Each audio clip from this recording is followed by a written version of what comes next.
ब्रह्मोपदेशवीधित्या चिदात्मानः प्रकाशते नमः सद्गुरवे तस्मै स्वाविद्याध्वान्तभानवे। अद्य निर्दिष्टे ब्रह्मसूत्रशाङ्करभाष्ये तृतीयाध्याये प्रथमपादे षष्ठम् अन्याधिष्ठानाधिकरणम् अधिकृत्य कश्चन विचारः प्रस्तूयते। तत्र तृतीयाध्यायः मोक्षसाधनविचारपरः। तत्रापि प्रथमपादः मोक्षसाधनीभूतवैराग्यप्रतिपादनपरः।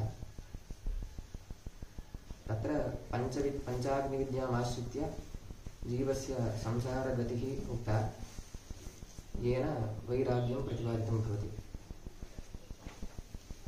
तत्र छान्दोग्यवाक्यम् एवमस्ति, तस्मिन् यावत् सम्पातमुषित्वा अथैतमेवाध्वानं निवर्तन्ते यथेतम् आकाशम् आकाशाद्वायुं वायुर्भूत्वा धूमो भवति, धूमो भूत्वा अभ्रं भवति, अभ्रं भूत्वा मेघो भवति, मेघो भूत्वा प्रवर्षति।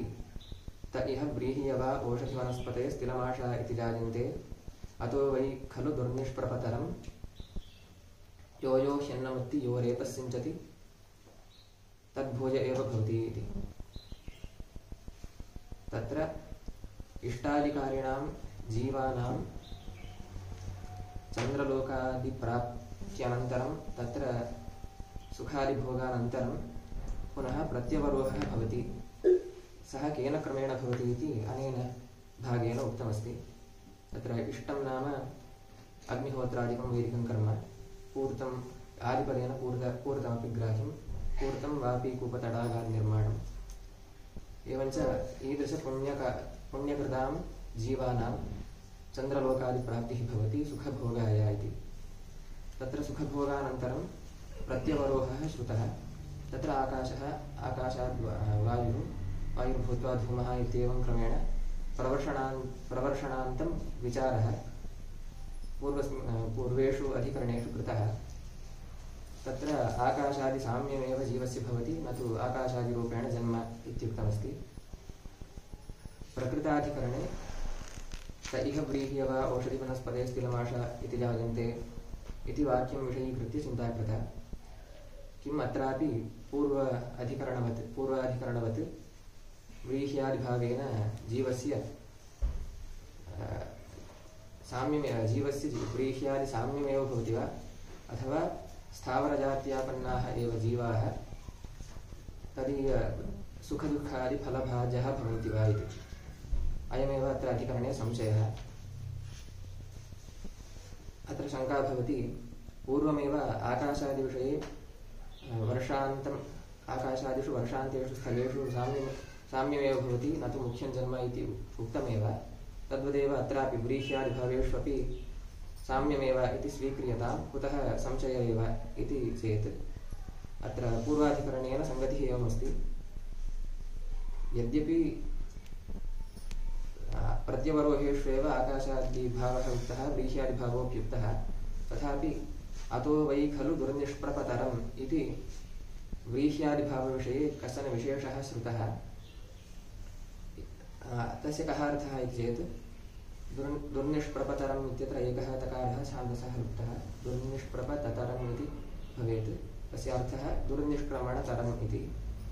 इत्युक्ते व्रीह्यादिभावतः अग्रे जीवस्य शरणं दुःखेन भवति, दुःखेन निष्क्रमणं भवति इति। दुःखञ्च कालाधिक्यवशात् तत्र अधिकं कालं यावत् जीवस्य अवस्थानं भवति इत्यतः व्रीह्यादिभावेषु अधिकं कालम् अवस्थानं, तस्मात् जीवस्य दुःखम् अधिकम् इति निर्णीतम्। व्रीह्यादिभावे दुःखम् इत्यतश्च पूर्वम् आकाशादिप्रवर्षणान्तं यः भावः साम्यापत्तिः, तत्र अल्पमल्पं कालमेव जीवस्य अवस्थानं भवति इति विशेषः पूर्वं दर्शितः नातिचिरेण विशेषादिति सूत्रे। अतः आकाशादिभावापेक्षया व्रीह्यादिषु विशेषः कश्चन अस्ति इति इदानीं सिद्धम् इत्यतः पूर्वपक्षिणः शङ्का भवति। एवञ्च संशयोदये सति अत्र पूर्वपक्षः पूर्वनिश्चितार्थम् आक्षिप्य क्रियते। पूर्वं दुर्निष्प्रपतर शब्दस्य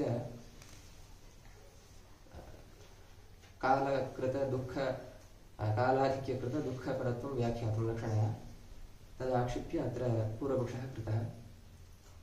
मुख्यमेव दुर्निष्प्रभतरशब्दस्य अर्थः अस्तु, मुख्य एव अर्थः अस्तु।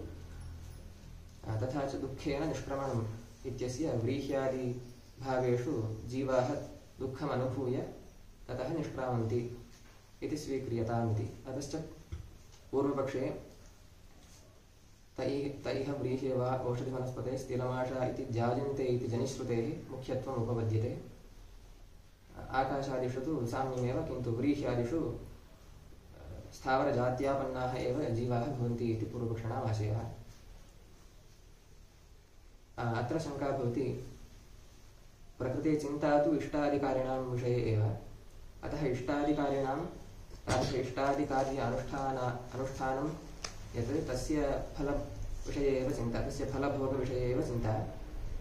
अतः इष्टादिकर्मणाञ्च सुखैकफलत्वं सिद्धं। कथं स्थावरजात्यापत्तिद्वारा तत्र पापफलत्वं भवति? यतः स्थावरभावस्य पापफलभोगस्थानत्वं प्रसिद्धं श्रुतिस्मृत्योः। स्थाणुमन्येन सुन्यन्ति यथा कर्म यथा श्रुतम् इति श्रुतिः। एवमेव शरीरजैः कर्मदोषैः याति स्थावरतां नरः इत्यादि स्मृतिः। अतः स्थावरभावापत्तौ तत्र दुःखभोगः भवति इति प्रसिद्धमेव। इष्टादिकारिणां च कथम् इष्टफलत्वेन दुःखं प्राप्यते, तस्य च भोगः स्थावरजात्यापत्तिद्वारा भवति इति चेदुच्यते। इष्टमपि वैदिकं कर्म अशुद्धं भवति इति। कथमित्युक्ते ज्योतिष्टोमादिः यद्यपि स्वर्गसाधनत्वेन वेदेन प्रोक्तः, तथापि तदङ्गतया अग्निशोमनीया हिंसा, उच्छिष्टसोमभक्षणम् इत्यादि कर्मापि विहितमस्ति इत्यतः तेषाञ्च न हिंस्यात् सर्वभूतानि इत्यादि निषेधैः निषिद्धत्वात् हिंसादिरपि अनिष्टं फलं भवति इत्यतः चन्द्रलोकादिप्राप्तिः सुखभोगाय। एवञ्च जीवः चन्द्रलोकं प्राप्य तत्र सुखं भुक्त्वा पुण्यफलं भुक्त्वा ततः परं प्रत्यवरोहति। तत्समये च यदानुषङ्गिकं पापस्य फलं तस्यापि भोगः व्रीह्यादि भावेषु भवति इत्येवम् उपपत्तिरस्ति। तस्मात् जायन्ते इति श्रुतेः मुख्य एव अर्थः। तस्मात् इत्युक्ते अत्र किम् उक्तमनेन? ज्योतिष्टोमादिः न करणीयः इति वा? निर्णयः कः इति? यदि क्रियते सुखं भवत्येव, अवरोहणवेलायां दुःखमपि भवति। न दुःखमपि भवति चेत् वेदेन किमर्थम् उपदिष्टमिति?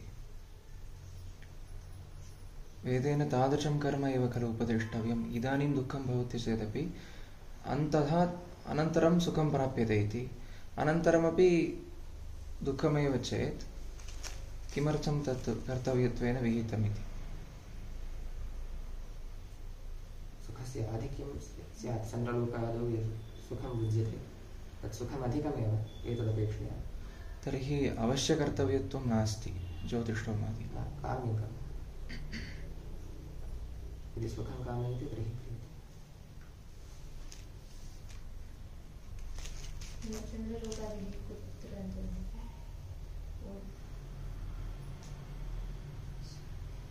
केषु कुत्र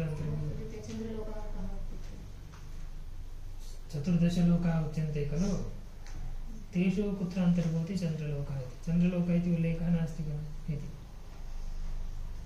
तेषु चतुर्दशलोकेषु चन्द्रलोकः इति नास्ति खलु इति।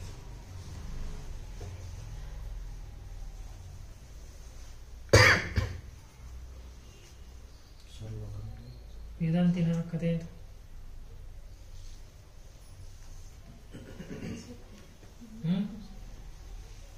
स्वर्गे तरतमभावेन भावः क्रियते। स्वर्गे तरतमभावेन अन्तर्गमः।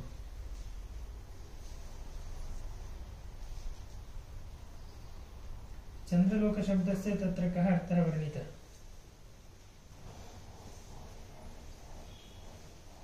कर्मिणां कः लोकः, उपासकानां कः लोकः अस्ति वा न वा?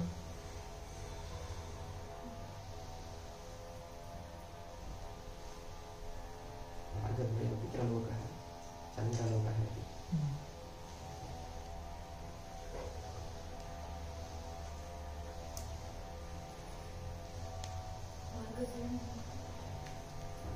मार्गद्वयस्य फलं पितृलोकः चन्द्रलोकः इति। पितृलोकः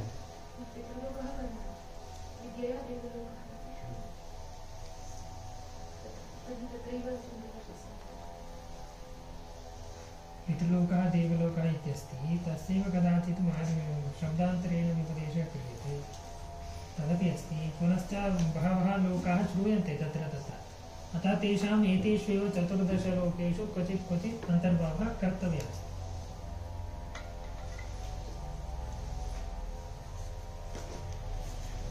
तत्र हिंसा भवति पापं भवति दुःखं भवति इत्युक्तं पूर्वमीमांसायामपि एवमेव वा तत्र एवं साङ्ख्यानाम् आशङ्क्य तत्र सिद्धान्ते परिस्थितिः इति अयं प्रश्नः वा इदानीं पूर्वपक्षिणां समाधानमपि अस्ति हिंसा भवति पापमपि भवति न इदानीम् एतावत् यदुक्तं सः पूर्वपक्षः वा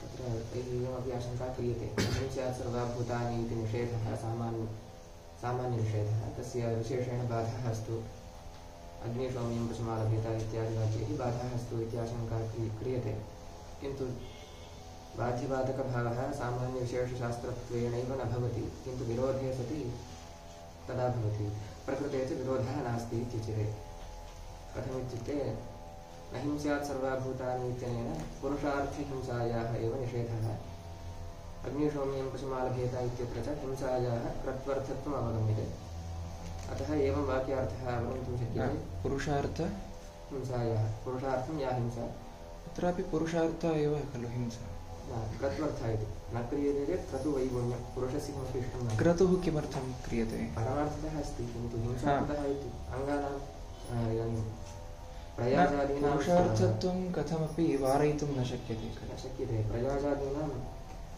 स्वर्गफलत्वम् इति नोच्यते प्रयाजादीनां वर्षपूर्णमास उपकारः एव फलम् इति व्यवहारः वर्षपूर्णमासानामेव स्वर्गः फलम् अतः प्रयाजाद्यङ्गानां प्रधानोपकारः एव फलम् इति व्यवस्था न कथमपि साक्षात् परम्परया वा पुरुषार्थत्वम् अस्ति एव न व्यवहारः एव व्यवस्था एवमस्ति अङ्गानां क्रतोपकारः फलं क्रतोः पुरुषार्थः फलम् इति प्रधानद्वारा अङ्गानामपि पुरुषार्थत्वम् अस्ति एव व्यवस्था एवमस्ति इति वक्तुं न शक्यते पुरुषार्थत्वं वारयितुं न शक्यते इति साक्षात् परम्परया साक्षात् यद् फलमस्ति तत् स्वीकृत्य विचारः न तथा व्यवस्था किमर्थं स्वीक्रियते इति पुरुषार्थत्वम् अस्ति एव तद् वारयितुं न शक्यते तद् वारयितुमेव व्यवस्था कल्पिता इति वक्तव्यं स्यात् तदानीं वस्तुतः एवं नास्ति वारयितुमेव व्यवस्था कल्पिता एवम् इति वक्तुं शक्यते तदानीं व्यवस्थायाः प्रामाण्यं कथम्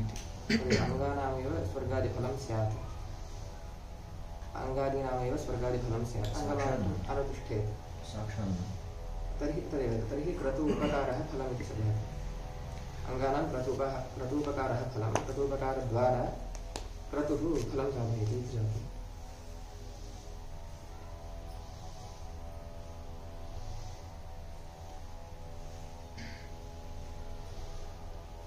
अस्तु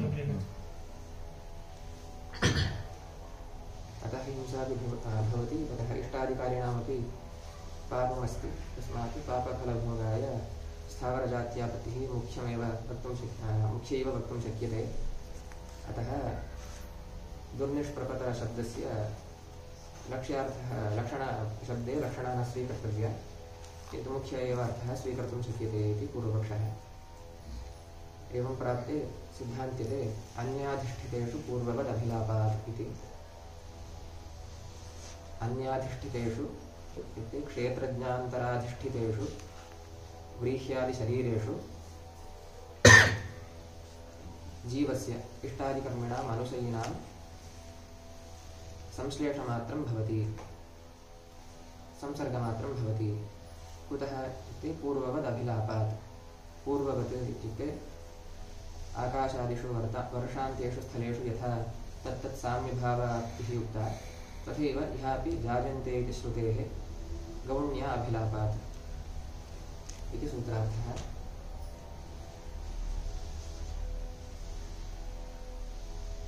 अतः व्रीह्यादिभावेन वस्तुतः मुख्यं जन्म नास्ति, किन्तु पूर्ववत् इत्युक्ते अत्र साम्यं पूर्वैः सह साम्यं कथम् इत्युक्ते कञ्चिदपि कर्मव्यापारम् अपरामृश्य अत्रापि जायन्ते इति श्रुतिः श्रूयते। यत्र तु मुख्यं जन्म विवक्षितमस्ति तत्र तद्य इह रमणीयचरणाः अभ्यासोहयुक्ते रमणीया योनिमापद्यन्ति अथ य इह कपूयचरणाः अभ्यासोहयत्ते कपूजां योनिमापद्येरन् इति कर्मव्यापार आम्नालपुरस्सरं जन्म श्रूयते। अतः यत्र मुख्यं जन्म विवक्षितमस्ति तत्र सर्वत्र कर्मव्यापारः हेतुतया श्रुतः। प्रकृते च आकाशादिष्विव कञ्चिदपि कर्मव्यापारम् अपरामृश्य व्रीह्यादिभावेन जन्म श्रुतमस्ति। अतः जायन्ते इति श्रुतिः गौण्येव पूर्ववत् स्वीकर्तव्या। प्रयोजनं किं भवति? अर्थात् सम्बन्धमात्रेण तिष्ठन्ति इति चेत् तत्रत्यं दुःखादिकं न भुज्यन्ते। अवरोहस्य अयं क्रमः अस्ति इति उच्यते। अन्ततः अवरोहणाय आलम्बनमिति वा? अग्रे पञ्चम्यामाहुतापपुरुषवचसो भवन्ति इत्यत्र मुख्यं शरीरं प्राप्यते तावत्पर्यन्तं गमनम् अनेन क्रमेण अनेन मार्गेण भवति। अवरोहणाय आलम्बनं भवति। क्षेत्रज्ञान्तर अधिष्ठितेषु इति किमपि पदं प्रयुक्तम्?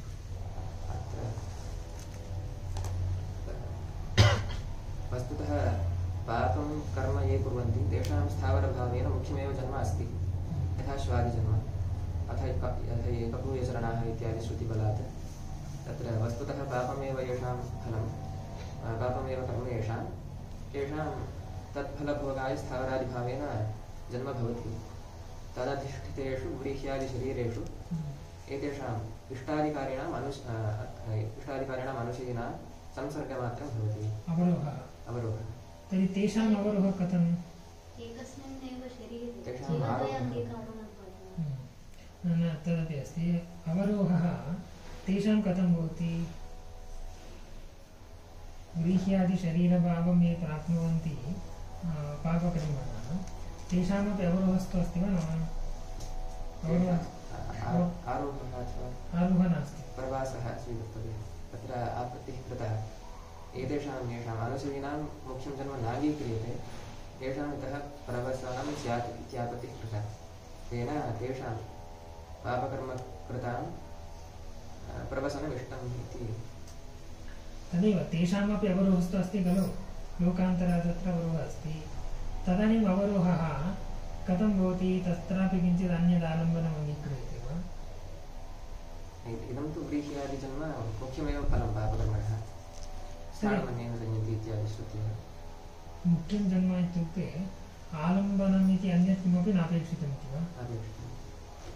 यदि तेषामपि इष्टादिकर्मफलमस्ति सुखं तद् भुक्त्वा अवरोहः अनेनैव क्रमेण भवति। प्रकृते च अवरोहतामेव अनुशयिनां विषये चिन्ता क्रियते। तेषां मुख्यमेव इदानीम् एतेषां तु उन्नतलोकप्राप्तिः आसीत्, अतः ततः परम् अवरोहो भवति इति।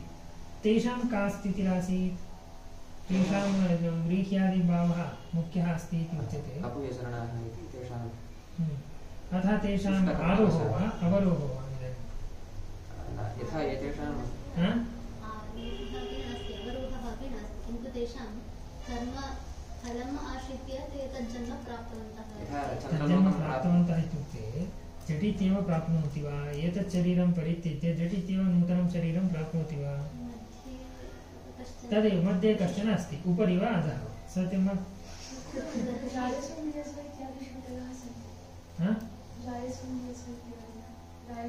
अस्ति वा? मरणोत्तरं पुनः जन्म अस्ति, झटित्येव भवति वा शरीरान्तरग्रहणं? नास्ति। शरीरान्तरं दिव्यं शरीरं किञ्चित् प्राप्नोति तर्हि तेषामपि अवरोहः अस्ति वा न वा? यदि दिव्यं शरीरं प्राप्नोति पुनः तस्य अवरोहः अस्ति इति वक्तव्यम्। अवरोहार्थं तदानीं का प्रक्रिया आचर्यते?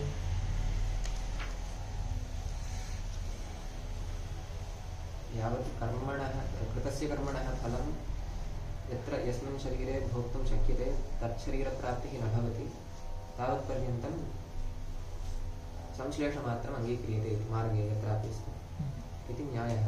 यः तुल्येन न्यायेन तत्रापि तेषामपि अवरोहः तर्हि तेषामपि अवरोहार्थम् अन्यत् किञ्चित् पुरुष्यादि शरीरं वक्तव्यं वा? उन्नतस्थानात् चेत् किमपि वक्तव्यमस्ति।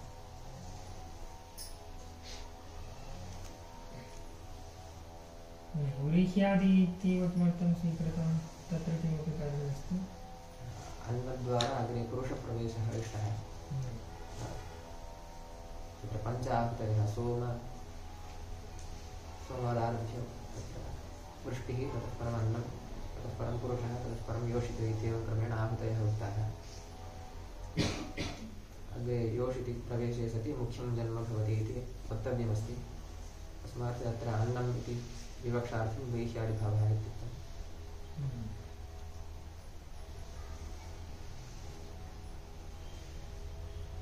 तस्याः कः प्रश्नः?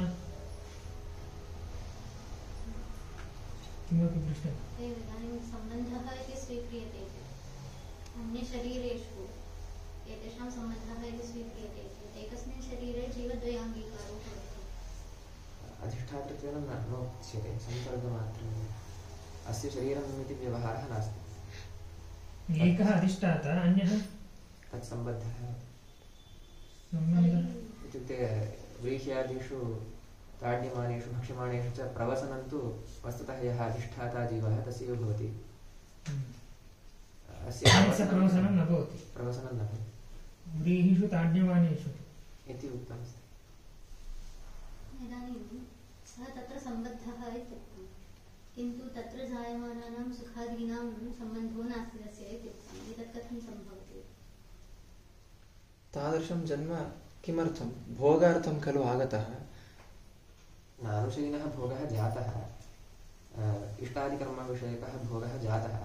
इष्टादिकर्मस्य कर्मणः यत् फलं तेषां तस्य केवलं वसति सम्बन्धः नास्ति इत्युक्ते भोगः कथं जायते? अग्रे यः भोगः जायेत तदर्थं शरीरम् अपेक्षितं, तादृशशरीरावाप्तिश्च एतद्वारेण एतन्मार्गेण भवति इति उच्यमानमस्ति। इदानीं तत्र प्रवसनं कियत्पर्यन्तं, कदा आरभ्य कियत्पर्यन्तं? चन्द्रलोकात् अवरोहः व्रीहिम् आलम्बते खलु एषः। कदा आलम्बते, कियत्पर्यन्तं, कियत्कालपर्यन्तम्? अत्र दीर्घकालम् इति दुर्निष्प्रपदशब्देन उच्यते। यावत् पुरुषः भक्षयति तावत्पर्यन्तं, ततः परं पुरुषे रेतोरूपेण तिष्ठति इत्युक्ते तर्हि अधिष्ठाता यावत्पर्यन्तं तिष्ठति तावत्पर्यन्तमपि एषा तिष्ठति।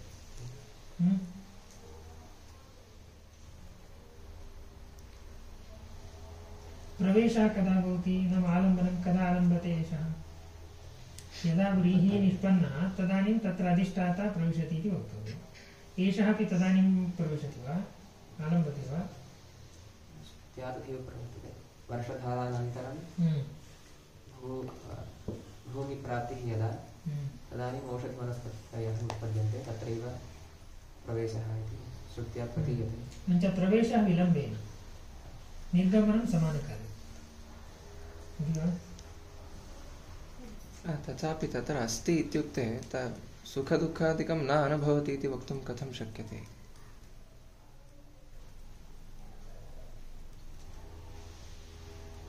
तदेव सः दोषः अस्ति एव एकस्मिन्नेव शरीरे।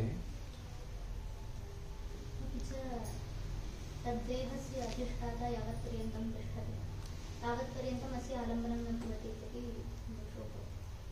कस्य आलम्बनं? यः सम्बन्धी वर्तते, सम्बद्धः देहेन सह, तस्यापि आरोहणं न स्यात् खलु। स्पष्टम्। इदानीं सः किमर्थं तत्र सम्बन्धं प्राप्तवान्? पुरुषानुप्रवेशार्थम् अयं मार्गः इति अवरोहणस्य अयं क्रमः इति उक्तमस्ति। कुत्र अवरोहणः? ओषधिवनस्पतयः इति आदौ जातः, तत्र जातः, ततः परं व्रीह्यादिषु, एवञ्च अग्रे पुरुषे प्रविशति, ततः परं योषधि प्रविशति। तदेव इदानीं सः तत्र सम्बद्धः इति चेत् सः व्रीह्यादिदेहेषु यः मुख्यः आत्मा वर्तते अथवा जीवः वर्तते तस्य खलु इदानीं प्रवेशः श्रूयते। अस्य प्रवेशः इति कथं सम्भवति? अस्य विषये एव चिन्ता। अत्र छान्दोग्यश्रुतौ अनुशयः कर्म समूहः अनुशयते भोक्तारम् अनुगच्छन्ति इति अनुशयः, अनुशयवान् अनुशयी कर्मसमूहवान् जीवः। प्रकृते तद्विषये एव चिन्ता। इत्युक्ते चन्द्रलोकादि उन्नतलोकं प्राप्य यः अवरोहति तद्विषये एव चिन्ता क्रियते। यत्र मुख्यमेव जन्म तद्विषये तु अत्र प्रकृते चिन्ता नास्ति। अतः अयं प्रवेशः सर्वोपि अनुशयिनाम् इति अवरोहताम् अनुशयिनामेव। न इदानीं विषयः कोऽपि वा भवतु, अस्य संशयस्य इदानीम् अस्य प्रश्नस्य कथं समाधानमिति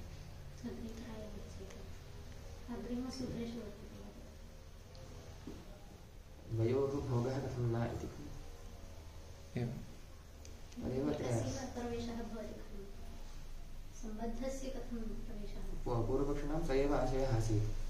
जीवः वस्तुतः जायते इत्यङ्गीक्रियतां, तस्य तत्र दुःखादिभोगः भवति इत्यङ्गीक्रियताम्। यथा स्थावर इत्युक्ते पूर्वपक्षानुसारं द्वयोरपि अधिष्ठातृत्वम् इति वा? नैव प्राप्नोति। अन्यः नैव अधितिष्ठति नापि आलम्बते। तस्य अन्यदेव व्रीहिशरीरं। पापिनः पृथगेव शरीरम्, अस्य अवरोहताम् अन्यदेव शरीरम् इति। तर्हि पूर्वपक्षानुसारम् आलम्बनं नापेक्षितमिति वा? तत् सर्वत्रापि भोगः भवत्येव। एवम् अवलम्बनमिति यत्र सुखदुःखभोगः नास्ति तादृशम् अवलम्बनमिति किञ्चित् नास्ति। तदेव अवलम्बनमिति नास्ति वा? अवलम्बनमिति नास्ति चेत् कथं सः प्रविशति? अत्र लोकान्तरे भोगान् भुक्त्वा इतः परं पुरुषशरीरे प्रविशति। कथं प्रविशति? मध्ये अवलम्बनमिति नास्ति। अत एव तत्र हेतुः उक्तः। इष्टादिकर्माणि कथञ्चित् पापमप्यस्ति, तत्पापद्वारा अवरोहः सिद्ध्यति। पूर्वं चन्द्रलोकादौ आसीत्, ततः परम् आकाशसाम्यं भवति। अतः व्रीहिशरीरं प्राप्तवान्। पुण्यकारी अपि इदानीं व्रीहिशरीरं प्राप्तवान्।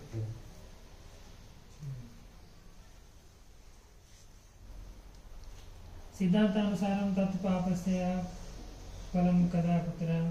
सिद्धान्तानुसारं तत्र पापं नास्ति इत्युच्यते अशुद्धमिति चेत् न शब्दात् इति सूत्रे। तत्र धर्माधर्मयोः पापं नास्ति इति वा अथवा अल्पम् इति वा? नास्ति। धर्माधर्मयोः विज्ञानशास्त्रमेव निमित्तं, शास्त्रेण च ज्योतिष्कर्मादिकं कर्म धर्म इत्यवगतम्। अतः तस्य अधर्मत्वं नोपपद्यते, सुखैकफलत्वमेव इति उक्त्वा यतः शब्दादिति हेतुः शब्देन धर्मः इत्यवगम्यते, तस्मात् पापसंसर्गः नास्ति। ततश्च दुःखभोगः इत्यपि अनुशयनं न भवति इति एकः हेतुः। अग्रे पुनः अन्योपि हेतुः। परन्तु अत्र अस्य प्रश्नस्य उत्तरं न प्राप्तं। शरीरसम्बन्धः अस्ति, दुःखं तु नास्ति, एतत् कथं सम्भवति इति।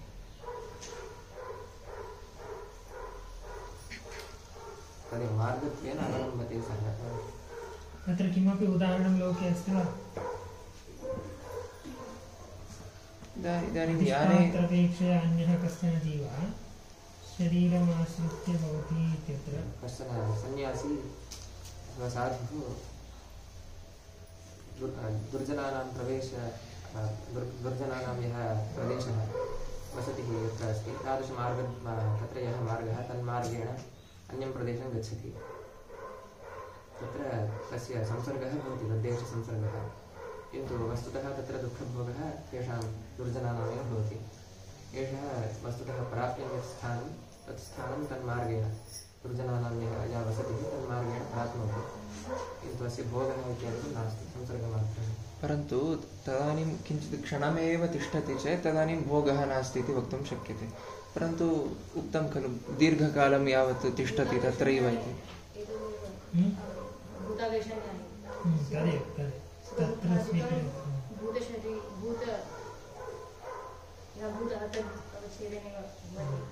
विदभूतस्यैव सुखं दुःखं यस्य शरीरे प्रविष्टः तस्य सुखं दुःखं न भवति दुःखमिति न परिगण्यते सुखमेव अधिष्ठातुः न भवति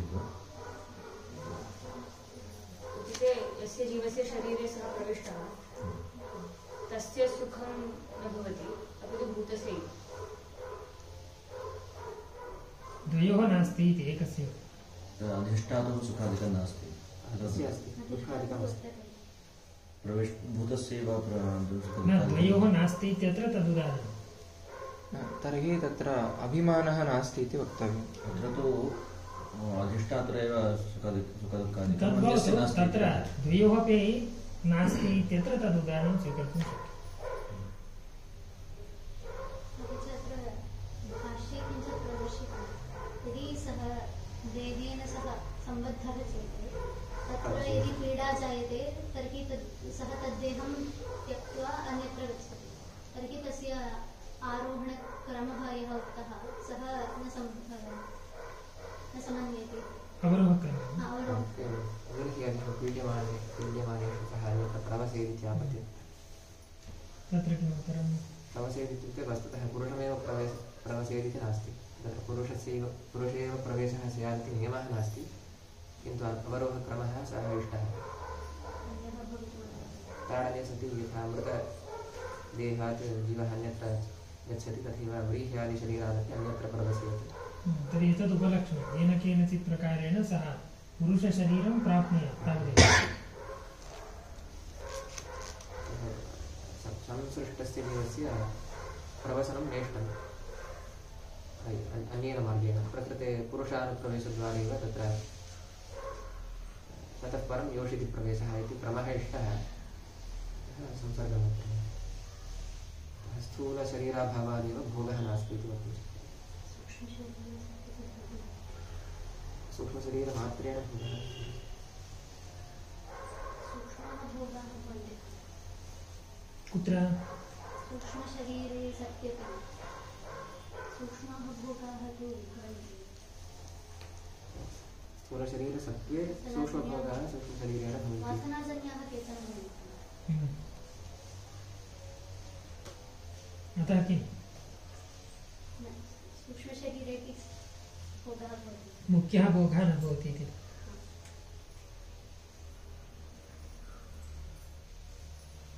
अतः व्रीह्यादिभावः यः आम्नातः सः न मुख्यः किन्तु गौण एव तत्र हेत्वन्तरमपि उच्यते रेतस्य योगोऽथ इत्यनेन सूत्रेण अथ व्रीह्यादिभावापत्यनन्तरं जीवस्य रेतस्य योगः रेतस्यञ्चति इति रेतसिक् तद्भावः रेतसिक् भावः श्रुतौ यो षण्णमर्ति यो रेतस्यञ्चति तद्भूय एव भवति इति तद्भावापत्तिः उक्ता अस्ति तत्र उपसंहारभागः च श्रुतौ तत्र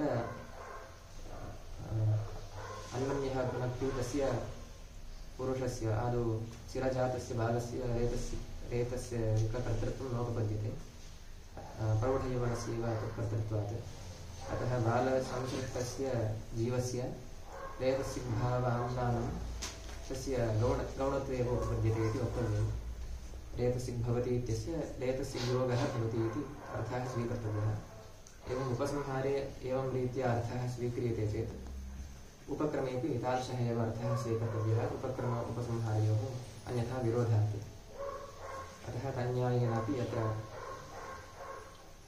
व्रीह्यादिभावेषु गौण एव अर्थः स्वीकर्तव्यः इत्युक्ते मुख्यं जन्म न भवति इति स्वीकर्तव्यम् इति एवं चेत् सर्वत्रापि जीवस्य गौणमेव जन्म स्यादित्यापत्तिः यत्र वस्तुतः श्वादिजन्म अथवा ब्राह्मणादियोनिजन्म ब्राह्मणादियोनिषु जन्म यत्र श्रुतमस्ति तत्रापि गौणमेव जन्म स्यात् इत्यापत्तु योनेः शरीरम् इति अग्रिमं सूत्रं। तत्र योनौ रेतसि निषिद्धायां सतौ अग्रे अनुशयिनः जीवस्य सुखदुःखोपभोगयोग्यं शरीरं जायते, योनेः शरीरम् इत्यनेन सूत्रेण तदुक्तं। तत्र च विशेषः कः इत्युक्ते पूर्वोक्तरीत्या तद्य इह रमणीयचरणाः अभ्यासोः युक्ते रमणीयां योनिमापद्येरन् इत्येवं रमणीयं चरणं येषां रमणीयम् आचरणं कर्म येषां रमणीययोन्यवाप्तिः उक्ता। एवञ्च कर्माम्नानपुरस्सरं यत्र जन्मप्राप्तिः श्रुता अस्ति तत्रैव मुख्यं शरीरम् इति नियमः। यत्र जायन्ते इति केवला श्रुतिः तत्र गौणी इति विवेकः। एवञ्च तत्र अधिकरणस्य प्रयोजनं पूर्वपक्षे व्रीह्यादिषु मुख्यमेव जन्म चेत् जीवेन अधिकः यत्नः कार्यः इति भवति, तन्निवृत्त्यर्थं। सिद्धान्तेषु व्रीह्यादिभावात् निवारणाय अधिकः यत्नः विधेयः भवति। कीदृश अधिकः यत्नः? तत्प्रतिकूलं पुण्यं कर्म व्रीह्यादिना वा? व्रीह्यादिभावापत्तिहेतुः यत् पापं कर्म। किं पापं कर्म? कपूय दुष्कृतं इति सामान्यतः उक्तं। सामान्यतः इति वा पूर्वक्षिण उक्तं तत् यागादि आचरणकाले जनितहिंसा इति। तत् पूर्वक्षिणं। सिद्धान्ते तु अशुद्धमित्येन न शब्दादित्येव। अत्र इदानीं मुख्यजन्म इत्युक्ते मुख्यपदस्य कः अर्थः? जनिश्रुतिः मुख्या इत्युक्ते देहाभिमानं तत्र आप्नोति, तदेव मुख्यं जन्म इति। वस्तुतः शरीरं तु कस्यापि न भवति, किन्तु तादृशदेहाभिमानं यत्र प्राप्नोति इत्युक्ते स्थावरादि देहाभिमानं यदि प्राप्नोति तद् मुख्यं जन्म। ब्राह्मणादि देहाभिमानं यदि प्राप्नोति तर्हि तत्र मुख्यं जन्म। सुकृतस्थले तन्मुख्यं जन्म, दुष्कृतस्थले इदं मुख्यं जन्म।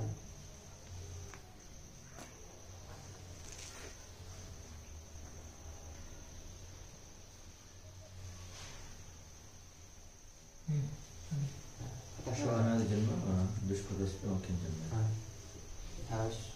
स्वयोनिं वा सूकरयोनिं वा चण्डालयोनिं वा इति अग्रे श्रुतिः। तत्र रमणीयां योनिमापद्येरन् ब्राह्मणयोनिं वा क्षत्रिययोनिं वा वैश्ययोनिं वा इति अग्रे श्रुतिः। तत्र सर्वत्र कर्मानुसारं जन्मश्रवणात् मुख्यमेव जन्म इति स्वीक्रियते। देहाभिमानः पुरस्सरं जीवस्य तद्देहप्रवेशः, न तु संसर्गमात्रं। तत्र च भोगादिकं भवति, सुखदुःखादिभोगः भवति इति। सिद्धान्ते तु न्यूनः यत्नः कार्यः इति वैराग्ये इच्छा भवति, तस्मात् अस्मिन् काले वैराग्यं निरूप्यते इति सङ्गतिः उपलभ्यते। पादार्थश्च एवमेव वैराग्यनिरूपणमिति। शरीरभावनिवृत्तर्थम् अधिकं कर्म कर्तव्यम्। अधिकः यत्नः तद्विरुद्धः पुण्यं कर्म। व्रीहिः करोति वा? व्रीहिः करोति वा अधिकं पुण्यं कर्म? व्रीहि शरीरमाप्नुः जीवः भवति चेत् व्रीहि शरीरावच्छिन्नः जीवः करोति वा? इदानीं करोति इति न। इदानीं यः जानाति एवं क्रमेण अवरोहः भवति व्रीह्याजन्म मम भविष्यति इति, सः व्रीह्याजन्म निवृत्त्यर्थमपि कर्म कृत्वा इदानीं पूर्वपक्षिणां मते ज्योतिष्ममादिना तदेव वाक्यान् ज्ञात्वा यदा ज्योतिष्ममादिकं कुरुते इदं मम सुखफलदम् इति ज्ञात्वा यदा प्रवर्तते तदानीं पूर्वपक्षमतानुसारं तत्रापि दुःखफलजनकत्वम् अस्ति इति व्रीह्यादिभावमपि भावोऽपि मम भवति इति जानाति सः पुरुषः, यः ज्योतिष्ममे प्रवर्तते। तन्निवृत्त्यर्थमपि सः यत्नं कृत्वा ज्योतिष्ममे उत्तमं कर्म विरुद्धं विशिष्टनोक्तं यस्य रमणीयं चरणम् इत्युक्ते रमणीयम् आचरणं कर्म। चरणपदस्य विशिष्य कर्म इत्यनेन भेदः नास्ति इति पूर्वं सूत्रेषु उपपादितम्। न तर्हि दुष्टकर्म यत् कृतं तद् दुष्टकर्म पापकर्म पुण्यकर्मणा नाशितमिति वा? पापकर्म पुण्यकर्मणा नाश्यते इति वा? भोगेनैव नश्यति। हा, भोगेनैव नश्यति। तर्हि प्रयत्नः कथं? तत्र यागः कृतः, तेन पापम् उत्पन्नं, तेनैव तत्र पुनः तत्र प्रयत्नः कर्तुं न शक्यते, तद् वारयितुं। पापं तु उत्पन्नमेव, तद् अनुभोक्तव्यमेव अस्ति।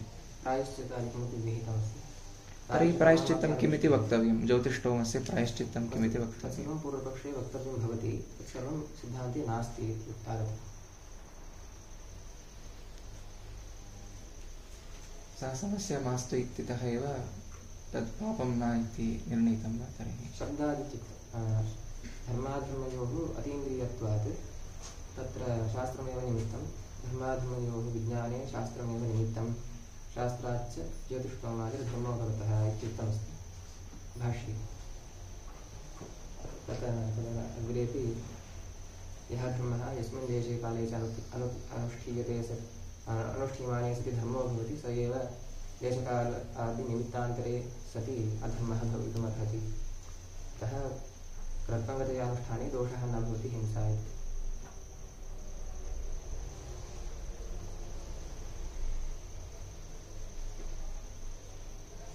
एतत् नित्यं काम्यमेव खलु अस्ति, कर्म काम्यमेव अस्ति। काम्यमेव चेत्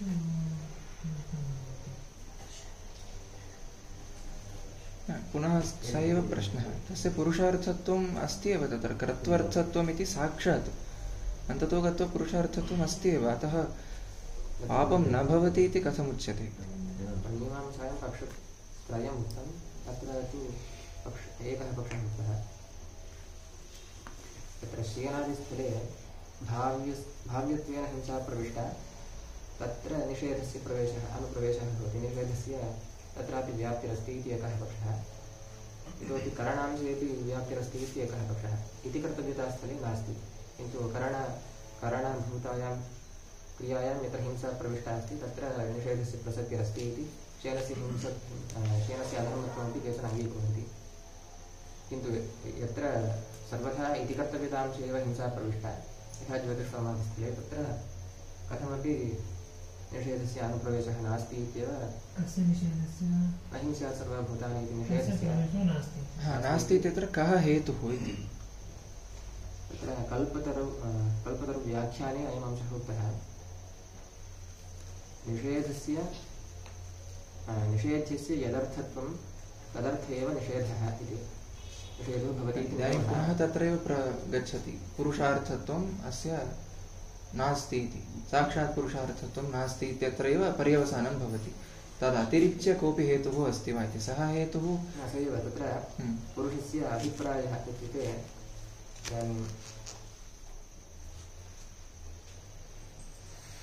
दानं करोति, अस्य धनावाप्तिर्भवतु, अस्य सुखं भवतु इति इच्छया, एवम् इच्छया सः दानं करोति। तद्वदेव अन्यत्र ताडनं कस्यचित् करोति चेत् अस्य पीडा भवतु इति इच्छया ताडनं करोति। यदर्थं कर्म इत्युक्ते अस्य पीडा भवतु इति, अस्य पीडार्थं भवतु इति ताडनं। तद्वदेव अत्र मम स्वर्गः भवतु इति ताडनं न भवति, इत्युक्ते हिंसा न भवति, किन्तु एषः क्रतुः सिद्ध्यतु इत्येवं सः करोति। तत्रैव समानं खलु, पूर्वोक्तमेव इदानीं तद् विवरणं तस्य उच्यते। अतः अत्र को भेदः न, अस्य कृते स्वर्गः अपेक्षितः, तदर्थं क्रतुः अस्ति इत्येवं परम्परया तत्रैव पर्यवसानमिति। न अत एव तत्र यदि षोडशिग्रहणं कुर्यात्, अतिरात्रे षोडशिनं गृह्णाति नातिरात्रे षोडशिनं गृह्णाति इति विकल्पः उक्तः, तर्हि षोडशिग्रहणेन क्रतोः उपकारः भवति इत्येकः पक्षः। उपकारः न इतरैरेव अङ्गैः क्रतोः उपकारः सिद्ध्यति इत्यपरः पक्षः। तथा च पुरुषस्य एवं प्रवृत्तिर्भवति, क्रत्वानुष्ठानेन मम स्वर्गः फलमस्तु इति मुख्या इच्छा अस्ति एव। षोडशिग्रहणेन क्रतुः सिद्ध्यतु इति इच्छा आसीत्, सा इच्छा इदानीं निषेधवाक्येन निवृत्ता। नातिरात्रे षोडशिनं गृह्णाति इति निषेधेन एतदिच्छा या अस्ति सा निवृत्ता। इत्युक्ते एषा इच्छा न निवृत्ता, का इत्युक्ते षोडशिग्रहणेन स्वर्गः मे भवतु इति इच्छा न निवृत्ता, तादृशी इच्छा एव नासीत्। षोडशिग्रहणेन क्रतोः उपकारः सिद्ध्यतु, तद्वारा ज्योतिष्टोमेन स्वर्गः सिद्ध्यतु इति इच्छाद्वयमेव स्वीकर्तव्यम्। ततो गत्वा अस्य स्वर्गे इच्छा अस्ति वा न वा? स्वर्गे ज्योतिष्टोमेन स्वर्गो भवतु इति इच्छा, यथा पीडनेन अस्य दुःखं भवतु इति इच्छा लोके, अथवा दानेन सुखं भवतु इति इच्छा, तथा ज्योतिष्टोमेन स्वर्गो भवतु इति इच्छा। हा, तत्र ज्योतिष्टोमेन स्वर्गो भवतु इति इच्छा, तत्रैव हिंसा अस्ति इति अपि सः जानाति खलु। तर्हि अन्यं मार्गं सः यदि विकल्पः तत्र अभविष्यत्, हिंसा ज्योतिष्टोमे हिंसां कुर्याद् वा न कुर्याद् वा इति, सः न कुर्यात् इत्यपि स्वीकर्तुं शक्नोति, कुर्यादपि स्वीकर्तुं शक्नोति इति यदि अभविष्यत्, तर्हि मुख्यः यः ज्योतिष्टोमः तेन मम स्वर्गो भवतु इति एका इच्छा। इदानीं ज्योतिष्टोमः स्वर्गसाधकः, हिंसाकरणं वा हिंसा अकरणं वा स्वर्गसाधकः इति नास्ति। ज्योतिष्टोमसाधकः पक्षे भवति, ज्योतिष्टोमसाधनाय सः नापेक्षितः इत्यपि पक्षे भवति इति विवेकः सिद्ध्यति। न, विषयः समानः एव। तस्य ज्योतिष्टोमः इति काम्यं कर्म, सः स्वर्गम् इच्छति, तदर्थं ज्योतिष्टोमं करोति। ज्योतिष्टोमः करणीयः चेत् तत्र हिंसा अनिवार्या इति तेन ज्ञातम्, अतः करोति इति, सः एव विषयः खलु। तदेव पुरुषार्थत्वम् अस्ति एव इति उच्यते। अन्ततो गत्वा तदेव तत्र तैः एवं व्यवस्था स्वीकृता अस्ति। तत्रापि वेदान्तेपि व्याख्यानेषु करणांशे निषेधस्य व्याप्तिः अस्ति इत्युच्यते। इति कर्तव्यतांशे तथा न, तत्र पक्षत्रयेपि इति कर्तव्यतांशे नास्ति इत्युक्तं मीमांसकैरपि। अत्रापि तदंशे सम्मतिरस्ति। करणांशे केषाञ्चित् करणांशे अस्ति, तर्हि करणांशे शयनादिस्थले अस्ति। अत्र ज्योतिष्टोमे अग्निष्टोमे हिंसा इति कर्तव्यतांशे घटिता इति तत्र सम्मतिः सर्वेषाम्। खण्डदेवाचार्यः वस्तुतः अधर्मत्वमपि मन्यते। कस्य विरोधो नास्ति? अर्थात् इदानीं पशुहिंसा भवति चेदपि तत् कुतः क्रियते इति यदि प्रश्नः भवति, यदि पशुहिंसा भवति इत्यतः तत् अशुद्धम् इत्युच्यते, तर्हि शिष्टैः तद् निन्द्येत, किन्तु शिष्टैः तत् स्वीकृतम् इत्यतः शिष्टपरिग्रहत्वादेव अविशुद्धम्। मूले पङ्क्तिः तर्हि शिष्टः कः इति प्रश्नः। मूले पङ्क्तिरस्ति, शिष्टैः अनिन्द्यमानत्वाच्च इति हेतुः प्रदर्शितः। न, तर्हि शिष्टः कः इति पुनः प्रश्नः भवति।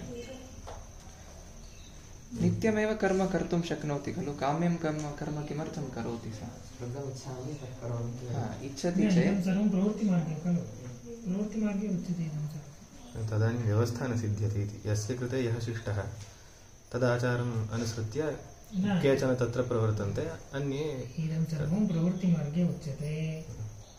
न, व्यवस्था सम्पादनार्थमेव तैः तत् कृतं शिष्टाचारेण। शिष्टैः अनिन्द्य महाजनपरिग्रहेण बौद्धागमस्यापि प्रामाण्यमस्तु इत्यापत्तिः भवति, किन्तु महाजनपरिग्रहः तत्र नास्ति इति परिहारः उच्यते। कुत्र? तदर्थमेव प्रश्नः। महाजनाः इति ये विवक्षितः वेदप्रामाण्यम् उपपादयितुं, तेषामेव शिष्टत्वम् इत्यभिप्रेत्य सर्वं प्रवृत्तिमार्गे व्यवस्था उपपाद्यमाना अस्ति। तत्र शिष्टः इति व्यवस्था यदि नोपपद्येत, एषः शिष्टः इति नोपपद्येत, तर्हि अन्यैरपि नाम कैश्चित् जनैः अन्यपाषण्डागमादीनामपि परिग्रहः अस्ति, तेषां प्रामाण्यं स्यात् इत्यापत्तिः। तथा यैः इदं प्रमाणम् इति परिगृह्यते, तेषामेव शिष्टत्वम् इति स्वीकृत्य तदेव। अन्यथा पाषण्डागमाः तेषां व्यावृत्तिरेव अत्र मुख्या इति।